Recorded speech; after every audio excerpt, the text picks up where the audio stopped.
Joker 2, Folie à Deux, dirigida por Todd Phillips, es un desastroso musical que pierde la esencia de la primera película. La trama se siente forzada, los números musicales son discordantes y no aportan nada a la historia. El relato, lejos de explorar nuevas ideas, se enreda en giros predecibles y tropiezos narrativos, lo que hace que la historia se sienta repetitiva y poco inspirada. El personaje de Arthur Fleck no tiene la misma complejidad emocional que en la primera entrega, y su evolución parece más una caricatura de lo que fue, sin profundidad real. Una parodia de sí misma. La trama, que intenta profundizar en la relación entre el Joker y Harley Quinn, se pierde en un mar de clichés y situaciones ridículas. Los números musicales, lejos de ser un elemento enriquecedor, resultan absurdos y rompen la atmósfera oscura de la película. No solo es inapropiada para muchas escenas, sino que a menudo desentona con el tono sombrío y psicológico que uno espera de una historia como esta. Hay momentos donde las canciones elegidas se sienten forzadas, intentando generar una sensación emocional que no llega a conectar con el público. En lugar de complementar la narrativa, la música se convierte en un elemento que distrae y termina arruinando momentos clave de tensión. En general, casi todas las secuencias musicales, en lugar de intensificar el drama, solo logran romper el ritmo de la película y saca al espectador de la atmósfera construida. En fin, un desastre desde la concepción musical hasta la historia, que en definitiva no va a ningún lado.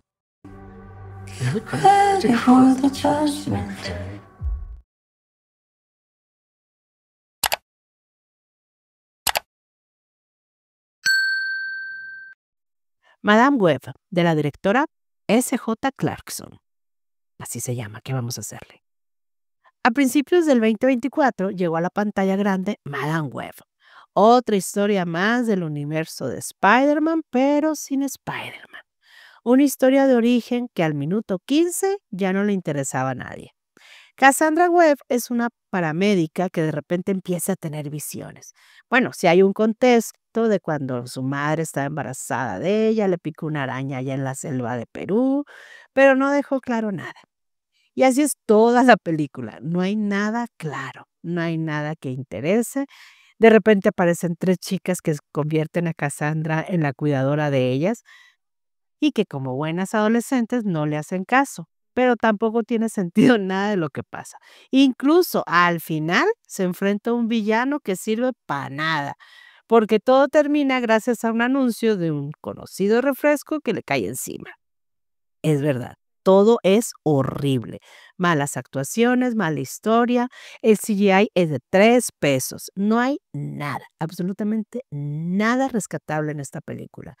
Y como era de principio de año, pensamos que ya habíamos visto lo peor. Pero no, el año fue largo y todavía nos esperaban otras tremendas sorpresas. Oh, what the hell? She didn't see that coming? Furiosa, del director George Miller. ¿Necesitábamos saber el origen de Furiosa? Pues no, pero al parecer George Miller, después del éxito que tuvo con Mad Max Fury Road, decidió que sí era necesario. Y lo único que consiguió fue terminar, o al menos eso esperamos, con esta saga. Fury Road es una película que carece de guión, pero que lo compensa con excelentes escenas de acción y es visualmente espectacular. Y Miller quiso repetir la fórmula, pero el factor sorpresa caducó. Y quedó una historia con villanos de caricaturas y una Furiosa muy desdibujada que no le importa al espectador. Las escenas de acción se sienten malas copias, el empoderamiento femenino muy forzado. Son 2 horas y media de estarnos preguntando, ¿a qué hora se pone bueno esto?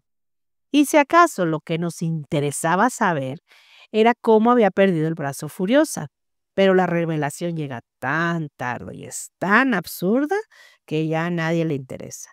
El peor crimen de esta película es que no es divertida. Y lo que debería de ser un gran personaje, pues se pierde. Y los que quedamos furiosos somos los espectadores. I want them back. I want them back. Trapo la trampa de M. Night Shyamalan es un giro nuevamente decepcionante en la filmografía del director, que se aleja de lo que lo hizo famoso y termina en un intento fallido de crear suspenso.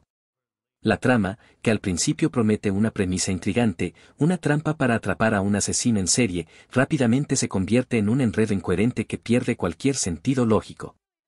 La historia carece de la profundidad emocional y el desarrollo que uno esperaría de un thriller, y los giros, en lugar de sorprender, resultan predecibles y poco satisfactorios.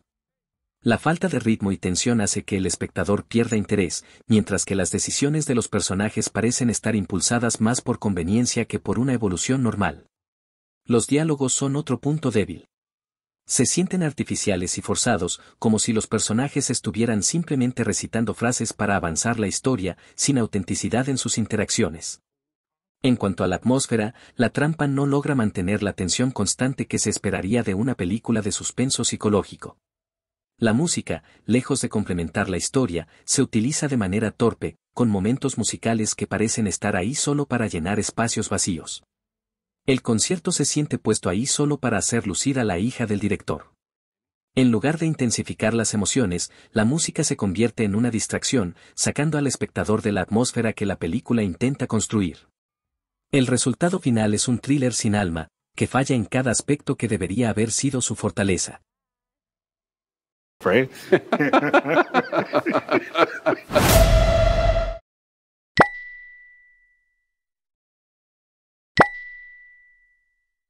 ¿A quién se le ocurrió un musical sobre el narcos? ¿A quién más? Al Francis Acodiard, que parece que estaba una tarde platicando con sus sobrinos cuando le contaron que con ChatGPT es capaz de hacer cualquier cosa loca que se le ocurra. Y le dio hazme un guión sobre un narco mexicano que ahora quiere ser mujer. Agregué algunas ideas absurdas y todo esto dentro de un musical. La inteligencia artificial lo lanzó este guión en francés, pidió una traducción al inglés para presentárselo a sus inversionistas y después lo tradujo al español mexicano según él para filmarlo.